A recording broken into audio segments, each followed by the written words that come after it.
Partia Demokratike ka përforcuar akuzat ndaj kryetarit të Partisë Socialiste Edi Rama lidhur me projektin për ndërtime shumë kaçe tek liçeni artificial në Tiranë.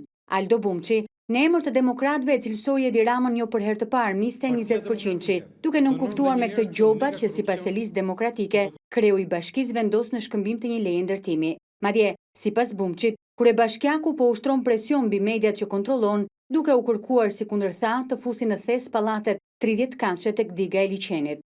Partia Demokratike dënon dhe njëherë këtë mega korupcion të dokumentuar të misë 20%, apo kapës së bllokmenve të rinj, si majën e icebergut të korupcionit të tij me leje të ndërtimit. Dokumentat zyrtare kanë faktuar se 1.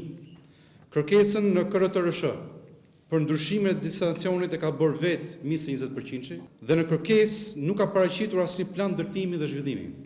2. Lepur Jedvin Ramës, partneri i tij më i ngushtë, është bërë aksioner në kompaninë Vision Construction me 20% vetëm duke marrë përsipër planin e zhvillimit dhe lejen e ndërtimit. 3.